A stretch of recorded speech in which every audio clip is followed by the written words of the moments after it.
राधे राधे दोस्तों, आप सभी का बाल मस्ती टीवी में स्वागत है। क्या आपने कभी सोचा है कि माँ दुर्गा की पूजा हम इतने श्रद्धा और उत्साह से क्यों करते हैं? क्यों हर साल पूरे भारत में दुर्गा पूजा और नवरात्रि 9 दिनों तक बड़े धूमधाम से मनाई जाती है?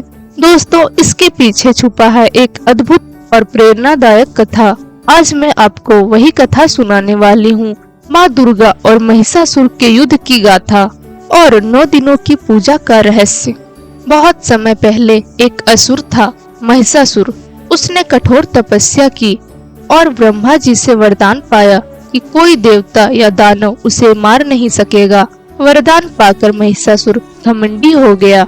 उसने तीनों लोक में उत्पात मचाना शुरू कर दिया, देवताओं को स्वर्ग से भगा दिया और पूरी सृष्टि को आतंकित कर दिया। जब सभी देवता असहाय हो गए तो उन्होंने अपनी शक्तियां मिलाकर माँ दुर्गा को प्रकट किया। सिंह पर सवार 10 भुजाओं वाली माँ दुर्गा हर देवताओं के दिव्य अस्त्रों से सुसज्जित होकर युद्ध भूमि में उतरी। फिर शुरू हुआ भयंकर युद्ध जो 9 दिनों और 9 रातों तक चला। आखिरकार 10वें दिन माँ दुर्गा ने महिषासुर का वध कर दिया। देवताओं को उनका स्वर्ग वापस मिला और पूरे संसार में फिर से शांति स्थापित हुई। इसी दिन को हम कहते हैं विजयदशमी, यानी अच्छाई की बुराई पर विजय। 9 देवियों की पूजा। इस युद्ध की आद में ही हम नवरात्रि और दुर्गा पूजा मनाते हैं। 9 दिनों तक माँ के स्वरूप की पूजा करते हैं।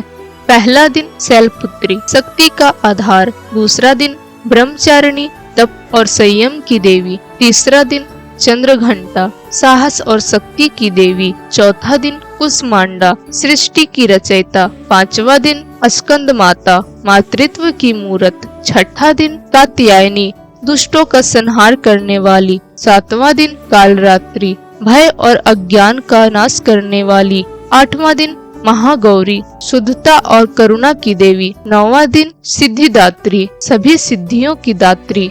इस 9 दिनों की पूजा में हमें आत्मिक शक्ति और जीवन में संतुलन प्रदान करती है। यह कथा हमें सिखाती है कि चाहे बुराई कितनी ही बड़ी क्यों न हो, अंत में विजय सदैव सत्य और धर्म का ही होता है। यह पर्व सिर्फ धार्मिक अनुष्ठान नहीं, बल्कि एक प्रेरणा है अपने अंदर की बुराइयों को हराने की। क्रोध, आलस, अहंकार और ईर्ष्या, ये सभी हमारे भीतर के महिषासुर हैं और माँ दुर्गा हमें शक्ति देती है कि हम इन बुराइयों को हराकर अपने जीवन में सच्ची विजय पा सकें। इसीलिए 10वें दिन विजयदशमी हम सभी हर्ष और उल्लास के साथ मनाते हैं। इस दिन हमें किसी जीव की बलि नहीं देनी चाहिए, बल्कि हमारे भीतर छुपे क्रोध, आलस, अहंकार और ईर्ष्या की बलि देनी चाहिए, क्योंकि यही तो हमारे अंदर का महिषासुर है। जय माता।